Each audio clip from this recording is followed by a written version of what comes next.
나누도록 하겠습니다.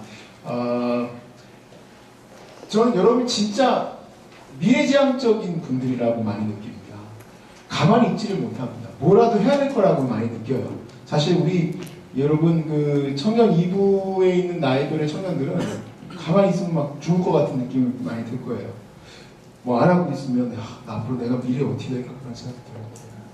두렵고 떨리죠, 여러분? 그렇죠? 두렵습니다. 이렇게 가만히 내가 아무것도 안 해도 될까? 그 대학원이라도 하나 더 해야 되지 않을까? 야구도 맨날 하는 사람들이 대학원을 또 하려고. 야, 대단하다. 엄청 바빠요, 엄청 바빠요. 열심히 미래를 준비합니다. 저도 역시 마찬가지로 미래를 준비합니다. 그런데 우리가 이거 한 가지만 생각합시다. 우리가 무엇을 위해서 준비하고 있는지, 우리가 생각하고 있는 그 미래라는 게 5년, 10년, 20년 이것을 말하는 게 아니라 그 목적이 우리 인생의 성공을 위한 목적이라고 한다면 번지수가 잘못됐습니다. 종말을 믿고 살아가시는 그리스도인이라면 우리가 이생의 자랑이 뭔지 아시죠? 나 무슨 대학교 나왔어. 나 무슨 대학교 나왔어. 아무 소용 없잖아요. 우리 주님께서 다 불태워 없으실 겁니다. 안목의 정욕, 보이는 것들 막 다 사고 싶고, 명품, 럭셔리한 것들 누리고 싶고 그러지 않습니다. 페이스북에다가 나는 이런 거 먹었다. 그것도 안목의 정욕이라고 해야 될지는 잘 모르겠지만 먹는 것은 뭐 자랑이라 하기는 어렵지만 또 그렇다고 또 안 올리지는 마세요. 가끔 여러분 뭐 먹는지 공격도 하고 싶고 그래요. 저는 여러분들이 그런 어떤 자랑들을 위해서 산다고 한다면 잘못 잡은 거죠. 목표를 잘못 잡으신 거예요. 그리고 그렇게 잡고 가면은 죽을 수도 있어요. 너무 힘들어서. 왜 죽을 수도 있느냐? 여러분이 아무리 높이 올라가도 그 위에 또 위에 뭐가 있고 많은 걸 가졌을 때 그 위에 또 더 많은 것을 가지고 있는 사람들이 있기 때문에 만족감이 없습니다. 여러분이 아무리 탑으로 올라가도 아무리 넓은 집을 구해도 여러분들은 그 사람들과 함께 비교하게 돼 있죠.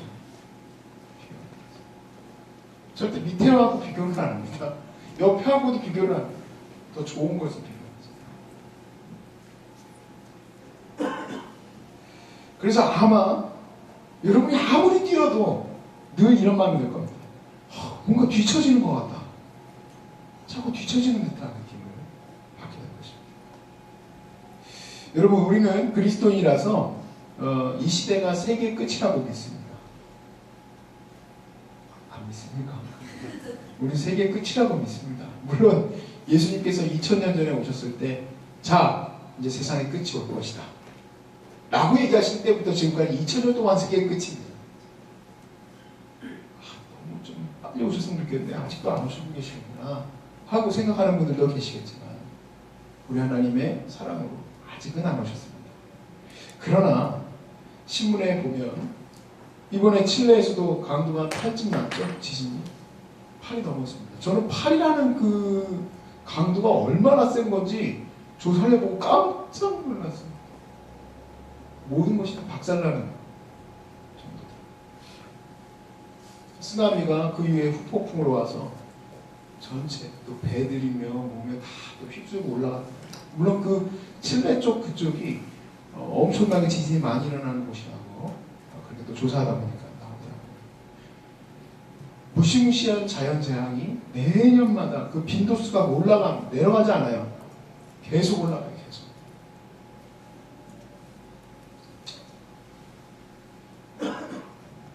이 종말 시대에 하나님은 우리에게 말씀하실 때, 예수님께서 우리에게 말씀하실 때 마지막 때에는 내가 모든 것을 불로 심판할 것이다.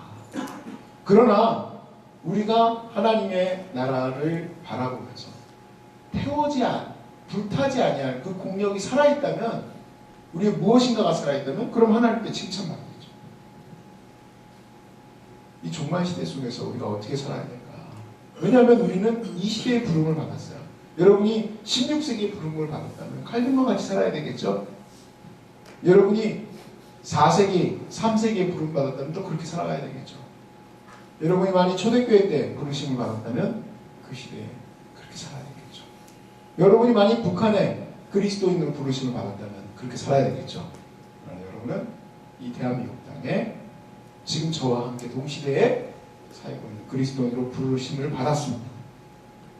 만약에 우리가 오늘 이 시간에 제가 얼마나 잘 설명하시는지 모르겠지만 이 본문들을 가만히 대하면서 제게 확고히 다가오는 비전과 소망이 있었습니다. 근데 이것을 여러분도 같이 공유한다면 우리는 흔들리지 않는, 이 시대에 흔들리지 않는 믿음과 소망을 갖고 살 수 있을 거라고 믿습니다. 그러나 우리가 흔들리고 괴로워하고 힘들어하는 그 이유를 저는 아까도 말씀드렸지만 목적지를 제대로 찾지 못했기 때문인데,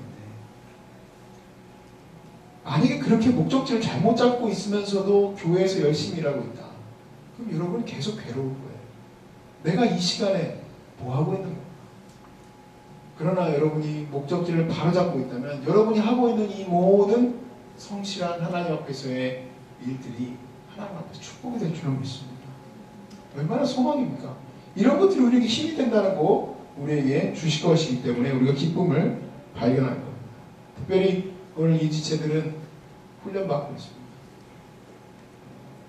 오늘 12구절 암송시킬 건데 잘 못하는 사람은 우리가 푸시업을 시키려고 합니다. 정말 주일이면 7시 반이면 어김없이 나와서 저와 함께 훈련하고, 물론 그 화요반인데 시간이 바뀌었네. 7시부터 이제 시작을 해서 10시 반까지 진행하고 있는데, 그전 7시 반부터 11시까지 했죠. 그렇게 화요일마다 주일마다 여러분과 함께 만나고 있습니다. 이 훈련들을 하는 것은 도대체 무엇이 목적입니까? 바로 이 오늘 얘기하려고 하는 이 소망의 목적을 두고 있다면 여러분은 잘 하고 있구나 하고 느낌을 받을 겁니다. 그러나 여러분이 세상의 성공과 목적이 있다면 오늘 이 시간들이 다 허무하고 힘들 겁니다. 그래서 오늘 이 말씀들을 통해서 저와 여러분 모두가 하나님의 확고부동한 그 소망과 비전을 붙들 수 있게 주의 이름으로 축복합니다. 첫 번째 제가 나누고 싶은 얘기는 히브리 기자의 그 종말입니다. 히브리서의 종말. 제가 히브리서를 처음 배울 때 제가 신대원 다닐 때 1학년이었던 것 같아요. 그때 그 교수님이 한마디로 이렇게 얘기를 했습니다. 물론 제가 그냥 얘기해도 되지만 그분의 그냥 권위를 그냥 끌어왔습니다. 히브리 기자의 이 히브리서는 정말 너무너무 가혹하고 힘겨운 초대교회 성도들을 위로하고 그들이 그 핍박 가운데 능히 견디어 나아가서 예수 그리스도의 재림을 기다리도록 고문시키는 그러한 성경입니다 하고 말씀해 주셨어요. 제가 몇 구절만 좀 잠깐 짚고 그 사실들을 좀 짚고 가기를 원합니다. 히브리서 2장 18절 말씀을 보면, 그가 시험을 받아 고난을 당하셨은즉 시험 받는 자들을 능히 도우실 수 있느니라. 앞에 2장의 내용은 예수께서 고난 받으셨다라는 것에 대한 진술이 기록되어 있습니다. 그리고 2장 18절의 끝은 그 시험 받으신 주님은 우리의 이 시험을 능히 위로하실 수 있다. 능히 도우실 수 있다. 그분이 먼저 고난 받으셨기 때문이다 라고 기록하고 있습니다. 우리는 이 말씀을 보통 이렇게 많이 인용합니다. 뭐냐면 내가 받고 있는 이 시험, 내가 회사에서 일하고 있을 때 잘 일이 안 풀릴 때 이 시험을 주님께서 위로해 주시겠지. 물론 그렇게 위로하시겠지만 그렇게 많이 인용을 하는데, 이 본문 자체의 말씀은 핍박받고 고난받는 이 재림을 기다리는 이 그리스도인들을 향해서 기록된 말씀입니다. 히브리서 3장 14절 한번 볼까요? 같이 한번 읽어봅시다. 시작. 히브리서 3장 14절 시작. 우리가 시작할 때 확신한 것을 끝까지 견고히 잡고 있으면 그리스도와 함께 참여한 자가 되라. 여러분, 우리 시대와 초대교회 시대의 성도들과 차이가 있을 수 없습니다. 왜냐하면 동일하게 초대교회 성도들에게도, 초대교회 당시에 그 사람들도 똑같이 세상의 성공과 세상에서 잘 살고 이생의 자랑을 위해서 육체의 정욕, 안목의 정욕을 위해서 살아가는 것은 똑같아요. 그들도 보석 좋아하고 그들도 좋은 집 좋아하고 그들도 좋은 거 먹는 거 좋아합니다. 다르지 않습니다. 그때 사람들은 뭐 더 우리보다 더 거룩하고 그렇게 생각하지 마십시오. 그러나 그들이, 지금 이 그리스도인들이, 지금 오늘날 거룩한 성도들이 붙들고 있는 그 신앙은 어쩌면 여기 있는 많은 사람들과는 다를 수도 있습니다. 그것은, 그 소망은 바로 저 하나님께서 마지막 때에 새하늘 봤을 때 그것을 그 성도들에게 주실 것이며 그 땅을 그들이 다스리게 하실 것이라는 약속입니다. 저는 이 부분에 대해서 우리가 너무 불명확하고 또 부정확하게 생각하고 있다고 생각합니다. 그리고 이것을 저는 확실하게 여러분에게 또 가르칠 수도 없습니다. 왜냐하면 성경에는 그 다음 세상에 대해서 많이 설명하지 않고 있기 때문에 그렇습니다. 금으로 발려진 길, 보석집 이런 식으로 표현된 거 없습니다. 그러나 많은 또 그리스도인들이 미신적으로 그렇게 설명들을 하죠. 저는 다만 확실한 것은 뭐냐면 하나님의 통치가 분명하게 일어나는 그런 나라라고 믿습니다. 그리고 또 한 가지 확실한 게 뭐냐? 그리스도를 향하여서 거룩한 신부로 세워진 그들이 그 땅을 다스릴 것이다. 어떤 시기의 나라일지 모르겠고 어떤 시기의 세상이 열릴지 모르겠습니다. 그러나 분명한 것은 그 땅을 우리가 기대해야 한다는 거예요. 마치 출애굽했었던 히브리인들이 가나안 땅에서 살게 될 그것을 소망하고 그 영적 전쟁, 그 거룩한 전쟁을 감당해 나가고 할 수 있었던 것처럼 이 우리들도 동일하게 그 나라를 기대해야만 합니다. 저는 이 히브리 기자가 얘기하고 있는 이 종말 시대에 쓰여진 이 말씀, 오늘 본문이었는데 그가 그리스도는 하나님의 집을 맡은 아들로서 그와 같이 하셨습니다. 어떻게 하셨습니까?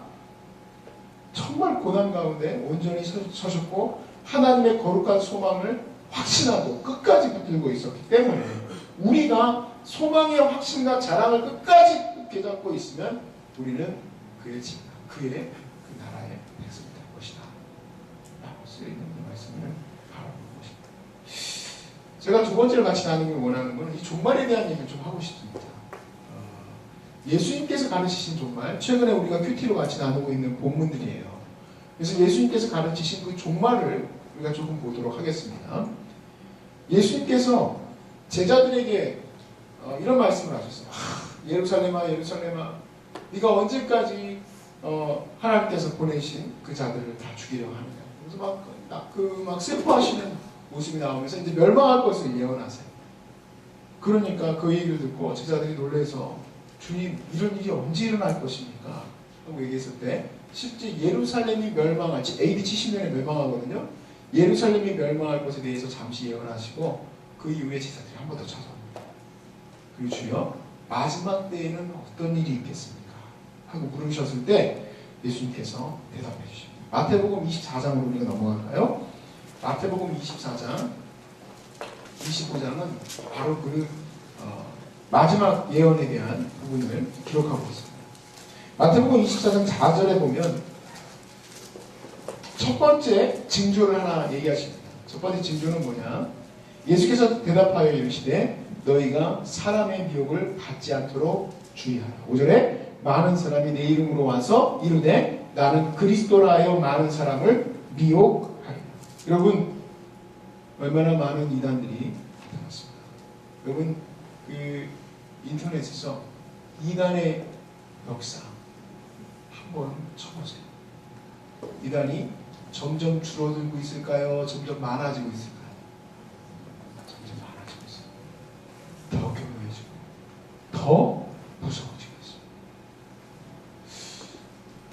있어요. 저는 신천지가 무너질 거라고 생각하지 않습니다. 왜냐하면 그 계보 자체가 원래 장막성전부터 시작된 그 계보 자체가 여러 파를 나눠서 통일교도 나오고 거기서 JMS도 나오고 신천지도 나오고 여러 가지가 나와서. 근데 이 신천지가 나중에 이만희가 죽고 나서 또 파가 나뉘기 시작한다면 더 교묘하고 더 난리를 치는 이단들이에요. 지금도 가족들 가운데는 이단들이 있어요. 너무 피폐해져요. 얼마나 많이 고난을 받고 있는지 제가 같이 대화하고 나눌 때마다 마음이 너무 힘들어요. 어떻게 이 악한 권세가 이 가정을 이렇게 힘들게. 그리스도의 은혜가 넘치면 저희 집안도 원래 미신 믿던 집안이었는데 우리 어머니가 핍박받고 어려운 가운데에서 예수를 전하면서 이 집 전체가 4대째 믿는 집으로 변했어요. 증조할머니까지 믿었어요. 예수 믿고 어떻게 됐을까요? 막 힘들었을까요? 막 속이고 그랬을까요? 아니에요. 기쁨이 넘치고 같이 예배할 때마다 즐거움이 넘쳐요. 평강이 넘쳐요. 왜? 성령의 열매니까. 이단들은 어떻게 해요? 거짓말하고 숨기고 싸우고 분열하고 하는 일들이 그 안에 있습니다. 여러분 정말 심각합니다. 심각. 근데 얼마나 더 심각하냐? 여러분 다음 세대가 더 심각해요. 여러분 이제 아이를 낳잖아요. 제가 오늘 깜짝 놀랐어요. 초등학교 애들이 신천지 애들이 전도를 한대요. 저 오늘 처음 들었어요. 그 얘기. 그리고 얼마나 무섭게 전도하는지 애들은 친구 따라가기 때문에 뭐 하는지도 모르고 쫓아간대요. 여러분 자녀에 대한 얘기입니다. 지금 우리는 굉장히 무서운 시대를 살고 있습니다. 역사 이래 최고로 극에 달하고 있는 것 같습니다. 이단으로만 봤을 때 말이죠. 난리와 난리 전쟁, 민족과 민족, 나라와 나라가 싸우고 전쟁의 빈도수가 줄었을까요? 아니에요. 어마어마하게 늘었습니다. 지진 빈도수를 한번 찾아보니까 계속 증가하고 있어요. 한번 보여주세요. 네. 제가 한번 인터넷으로 찾아봤더니 1913년 이전의 것들도 있지만 뭐 다 보여줄 필요는 없다고. 증가하고 있습니까? 줄어들고 있습니다. 점점 증가해요. 1997년도까지 나온 세계의 지진의 빈도수에 대해서 써요. 다음은 화산 폭발. 계속 늘고 있죠. 지진과 화산 폭발은 같이 가는 것 같아요.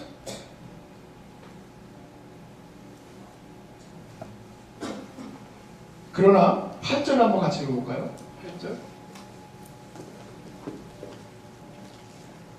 24절 8절 시작.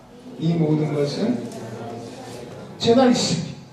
이건 끝이 아니고 이제부터 시작이에요.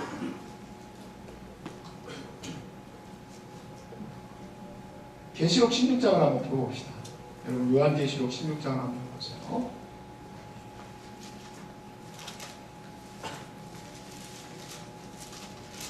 큰일 났다. 암송한 사람들 왔다 갔다 하면서 다 까먹겠다.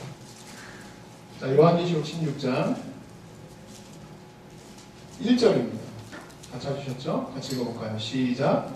또 내가 들으니 성전에서 큰 음성이 나서 일곱 천사에게 말하되 너희는 가서 하나님의 진노의 일곱 대접을 땅에 쏟으라. 하나님께서 무엇을? 진노의 일곱 대접을 쏟게 천사들에게 명령합니다. 그래서 이제 진노의 그 재앙이 계속 이 땅 가운데 나타나는데, 자 5절 말씀을 보세요. 다 이제 그 앞부분 다 읽을 필요 없고, 자, 세 번째 대접을 쏟았을 때, 자 5절에 보니까 이렇게 써 있습니다. 내가 들으니, 같이 시작. 내가 들으니 물을 차지하는 천사가 이르되 전에도 계셨고 지금도 계신 거룩하신 이여 이렇게 심판하시니 의로우시도다. 아멘. 7절도 볼까요? 7절도 보니까 시작. 또 내가 들으니 제단이 말하기를 그러하다. 주 하나님 곧 전능하신 이시여 심판하시는 것이 참되시고 의로우시도다. 자, 주님이 제단을 퍼부으시는 게 의로우시다. 가장 고결한 생명체인 천사들이 그렇게 찬양합니다. 이유가 무엇입니까? 그들이 순교자의 피를 흘리게 했기 때문입니다. 지금도 이슬람에서는 수많은 순교자들이 나오고 있죠. 지금도 북한에는 수많은 순교자들이 나오고 있죠. 그러므로 하나님께서 재난에 대접을 붓는 것은 당연하다는 거예요. 누가? 천사들이 이렇게 찬양합니다. 여러분, 미국은 강대국입니다. 미국이 잘 살 수 있을까요? 저는 예언하는 사람은 아닙니다만 성경을 통해서 바라봤을 때 동성연애를 합법화하고 마리화나를 합법화하고 이런 나라가 과연 하나님 앞에 바로 설 수 있을까? 좀 두렵습니다. 뭘 믿고 그렇게 저기 하는 거예요? 로봇 만들기 때문에 아니에요. 하나님은 어마어마한 재앙을 갖다 쏟아내고 싶어요. 자, 그런데 재밌는 게 있습니다. 왜 이런 걸 쏟아내느냐, 이게. 하나님께서 쏟아내셨을 때에는 분노하고 진노하였기 때문에 그들을 다 없애시려고 그렇게 하시는 걸까? 여러분, 그 지진을 통해서 죽은 사람들의 숫자를 한번 보세요. 어마어마한 숫자가 죽습니다. 쓰나미로 쓸려나간 사람들의 숫자를 한번 보세요. 어마어마합니다. 우리는 안 죽었으니까 지금 그 느낌이 없는 거지. 자, 근데 진노를 쏟아부었을 때 하나님의 마음이 여기에 있습니다. 16장 9절에 있어요. 같이 읽어볼까요? 16장 9절 시작. 사람들이 크게 태워진지라 이 재앙들을 행하는 권세를 가지신 하나님의 이름을 비방하며 또 회개하지 아니하고 주께 영광을 돌리지 않는다. 하나님의 재앙이 쏟아졌을 때 하나님께서 원하신 게 무엇이냐? 우리가 역사 이래로 알고 있습니다. 이스라엘이 재난과 재앙을 받았을 때 하나님이 원하신 게 무엇입니까? 호세아서와 아모스를 통해서 하나님께서 말씀하신 게 뭡니까? 돌아오라. 즉 회개입니다. 회개. 하나님 잘못했습니다. 매 맞고 하나님 앞에 돌아오라고 하시는 건데 이들은 어떻게 합니까? 회개하지 않고 오히려 하나님의 이름을 비방한다는 거예요. 절대로 여러분 우리가 조심해야 될 게 있습니다. 혹여라도 개인적으로, 이건 나라적으로지만 이건 세대적으로지만 개인적으로 하나님 앞에 매맞을 때 비방하지 마세요. 왜 하나님 나한테 이러세요? 절대 그러지 마세요. 우리가 해야 될 건 뭐냐? 하나님 잘못했습니다. 하나님 죄송합니다. 제가 큰 죄입니다. 빨리 돌아오셔야 돼요. 빨리. 11절도 보세요. 11절. 자, 다섯 번째 그 대적을 부르니까 이렇게 되어 있습니다. 11절 시작. 아픈 것과 종기로 말미암아 하늘의 하나님을 비방하고 그들의 행위를 회개하지 않았다. 어떻습니까? 그들의 행위를 회개하지 않았대요.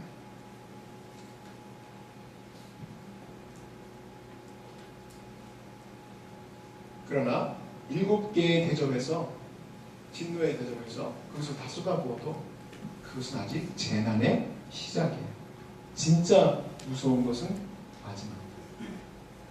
그것은 불의 심판이 있는 그날 하나님께서 재앙을 부으실 때, 재난을 부으실 때에 너무도 두렵고 떨려서 뭐라고 됩니까? 믿는 자들도 두려워하더라.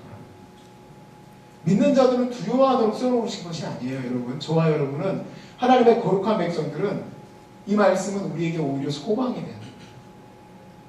여러분, 이게 소망이 아니면 번지수 잘못 잡고 가십니다. 이게 소망이 돼야 돼. 지금 이 땅에 있는 이 모든 죄악이 관영한 이 땅이 다 불타 없어질 거라고 저는 믿습니다. 우리가 세상에 그런 어떤 정욕들을 위하여 세워놓은 수많은 것들이 우리가 이 건물은 우리의 편의를 위해서 잠시 쓰기 위해서 있어야 되지. 와, 어떤 성전을 100몇 년 동안 짓는 성전이 있어요. 아직도 짓고 있어요. 브라질에서.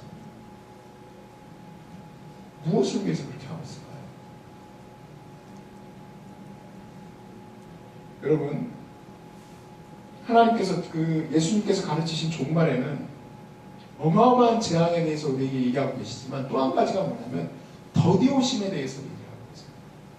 왜 더디오실까? 베드로후서 3장 8절에 주님의 마음에 대해서 얘기해요.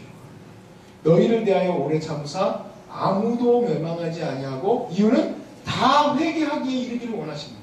빈도수가 더 커지는 이유는 하나님의 진노가 더 커지는 이유는 뭘까요? 제가 가만히 생각을 해보니까 우리 어머니가 가슴 아파가지고 더 저를 때리실 때 그 마음이 이 나쁜 놈아 너 죽어봐라 하는 게 아니라 제가 회개하기를 원하는 거 아니겠습니까?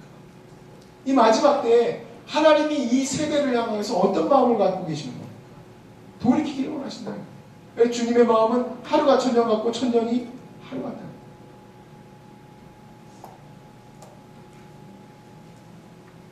그래서 주님은 2000년 동안 지금 2000년이 지나왔지만 주님의 마음은 하루 같아.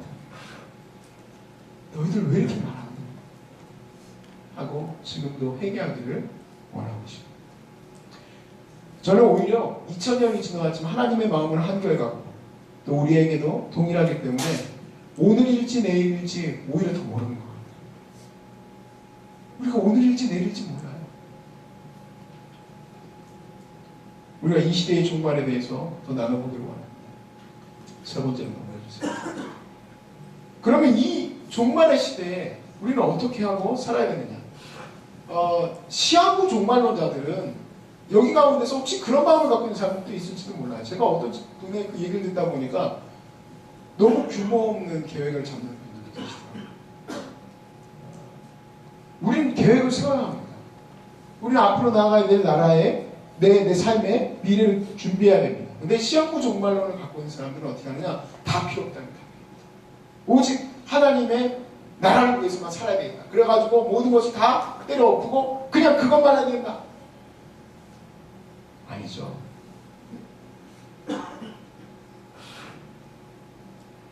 성경이 말하는 이것은 뭐냐면 이 종말론이라는 것을 가지고 여러분이 그 스펙트럼으로 보셨으면 좋겠어요. 내가 무엇을 해야 될까? 주님은 이제 곧 오실 거야. 그렇기 때문에 나는 이 일을 해야 돼.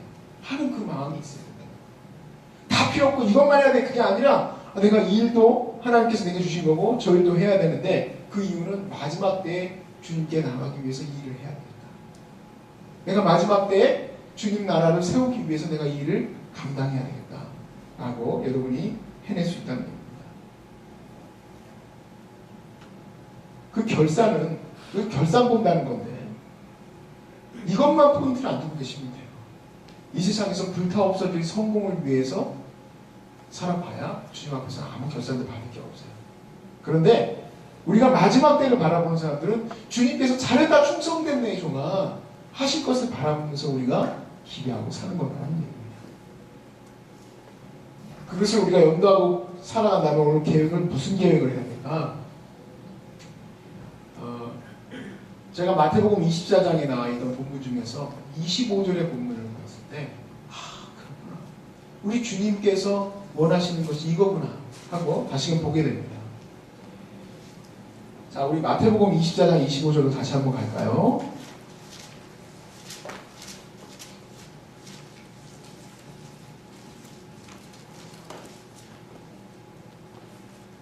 아, 25장 25절입니다.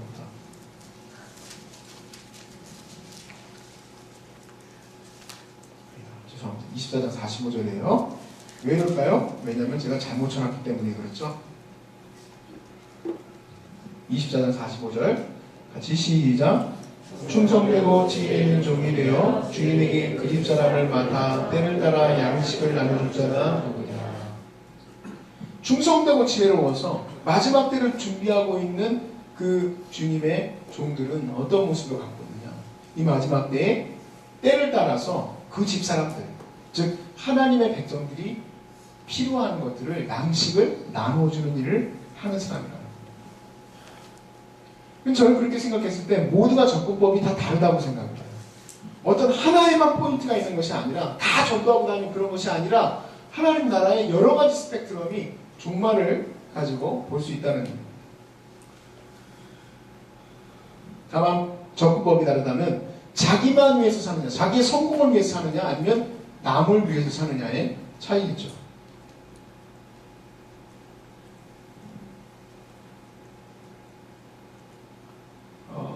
제가 우리 청년들을 이렇게 만나서 최근에 우리 청년들이 이렇게 세 부분으로 나누어서 하면 좋겠다라는 생각을 했어요. 첫 번째 한 사람은 레벨 1인데 이 레벨 1은 아직 믿음이 없는 사람이에요. 이 믿음이 없는 사람들은 믿음을 가질 수 있도록 이렇게 도와야 되겠다.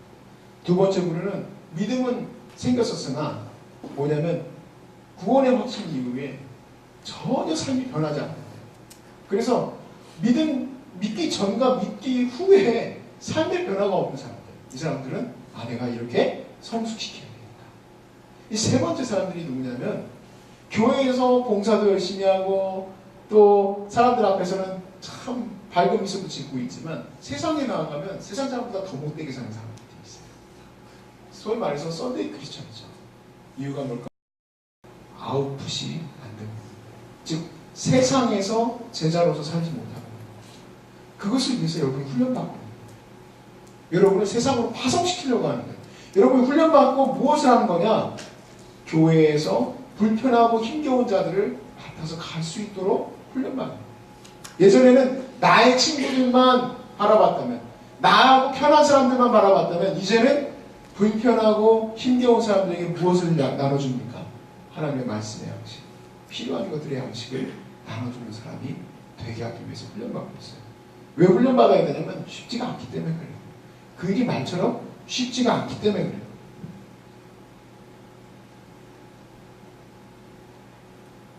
(46절에) 뭐라고 되어 있습니까? 주인이 올 때 그 종이 이렇게 하는 것을 보면 그 종이 복이 있으리로다.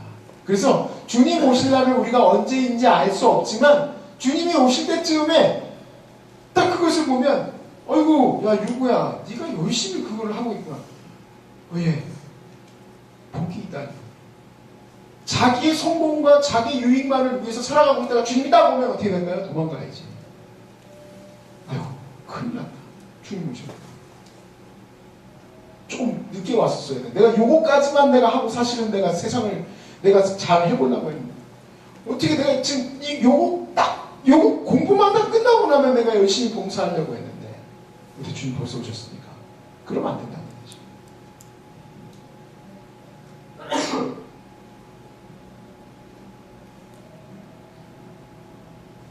자, 이렇게 목적을 두고 있으면요 세상에서는 성공했다, 세상에서는 실패했다, 이런 기준이 더 이상 먹히지 않습니다. 제가 다음 사진 하나 보여주시면, 제가 가출성선이라는 그 검색어를 쳤다가 이 아줌마가 눈에 잘 들어왔어요. 이 아줌마의 그 글을 제가 읽어봤어요. 신문을 이렇게 쭉 읽어보니까 아이고야 어떻게 됐냐, 남편과 아들이 다 죽었습니다. 남편과 아들이 다 죽고 사고로 다 죽고, 그리고 이 아주머니는 그 다음부터 여러 가지 또 고민과 어려움이 있었지만 하나님의 은혜를 깨닫고 가출 청소년들에게 밥을 주는 그런 일들을 갔다 왔어요. 이 집사님이에요. 집사님. 참 어떻게 이럴 수 있을까? 사실 이분이 저보다 신학적인 걸 더 많이 알지 못할 겁니다. 저는 그런 생각을 했어요. 많은 공부를 하고 많은 배움을 받았다면, 성경을 많이 읽는다면 이렇게 살아야 되지.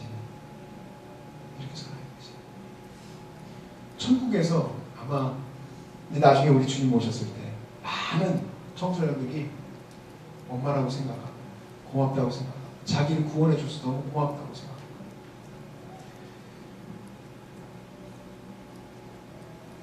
오늘 히브리서 본문에 확고한 소망과 확고한 자랑이라 했어요. 그 자랑이 뭐예요? 바로 이런 것들이 자랑. 저 천국에서 자랑되어질 것을 위해서 사는 거예요. 나는 과연 천국에서 자랑되어질 사람인가? 제가 얼마 전에 올린 영상이 하나 있는데, 이 영상에 나오는 내용은 뭐냐면, 호주에서 한 노인이 계속 전도하고, 조지아 그 가에서 계속 전도를 했어요. 근데 그 전도를 딴 게 아니고 그냥 전도지 돌린 거예요. 그래서 열매가 없이 그냥 그렇게 했어요. 근데 이분이 전도한 그 사람들의 변화를 어떤 한 목사님이 처음 하기 시작했어요. 그분은 몰랐는데 어떤 집회에서 가서 그 말씀을 전하고 있는데 한 분이 갑자기 손을 들더니 제가 간증하고 싶은 게 있습니다. 그러면서 그 호주에서 어떤 노인네가 전해준 전도지 때문에 당신 오늘 죽어도 천국 갈 수 있습니까? 이 말 때문에 두렵고 떨리는 마음으로 하나님 앞에서 회개하고 돌아왔다. 그 영상의 제목이 뭐냐? 천국에서 유명한 사람. 천국에서 유명한 사람. 저도 이 노인을 모르는 사람이에요. 그러나 많은 사람들이 아마 이분을 기억하고 계십니다. 다양한 방법으로 여러분 준비할 수 있습니다. 다양한 방법으로 이 종말의 때에 그 하나님의 집에 있는 사람들을 양식을 먹일 수 있습니다. 저희 어머니가 함께 사역하고 계시는 IT 아시죠? 그 지진이 난 이후에 아직도 복구가 안 된 나라인데, 이곳에 어떤 목사님과 사모님이 계시는데 공장을 하세요. 공장. 큰 공장. 얼마나 큰지 몰라요. 근데 이 공장에 그 직원들 중에서 특출난 친구들을 데려다가 제자훈련을 시켰습니다. 그래가지고 두 가지를 한 거예요. 산업 기반이 없는, 소위 말해서 소셜 스트럭처가 아예 없는 이곳에 경제활동을 할 수 있도록 하는 자부심과, 또 하나는 하나님의 말씀으로 제자훈련을 시켜서 그들이 순장 역할을 할 수 있도록 하는 거예요. 와, 이런 일들을 하더라고요. 제가 CDC 지나갔던 한 분은 사업가신데, 이분은 참 똑똑해요. 우리나라의 최고의 그 대학교의 공대를 나와가지고 모 기업에 들어가서 또 잘하시다가 또 자기 사업을 했는데 대성공을 했어.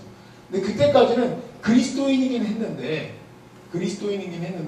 돈이 많으니까 자기는 그냥 돈은 알아서 벌리니까 자기가 내놓았던 그런 특허라든지 이런 것들이 알아서 벌어다 주니까 세계 일주를 하기 시작한 거예요.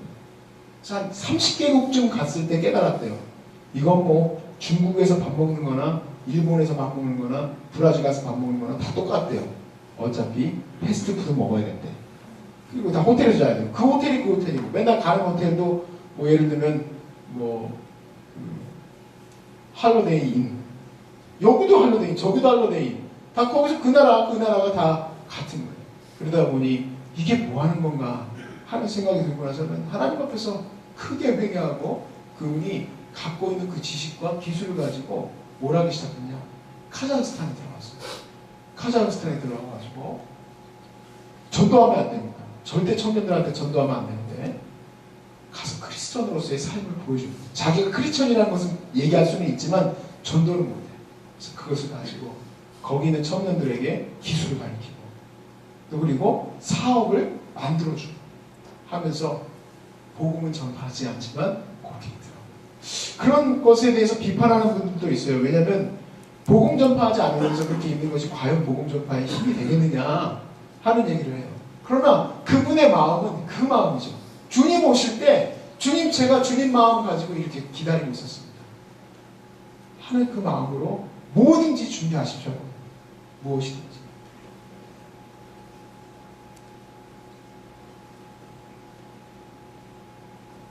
우리에게는 많은 일을 감당할 수 있습니다.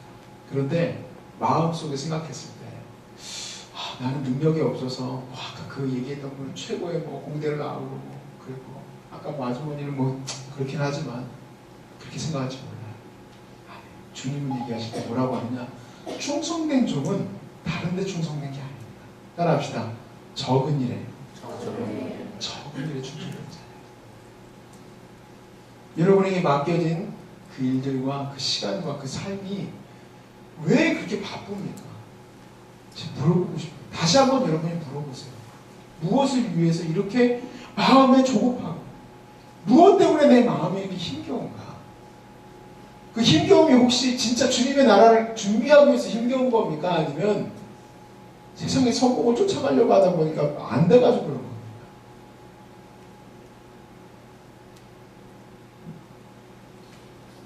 저나 여러분이나 주님 앞에서 회개해야 될 것 같습니다.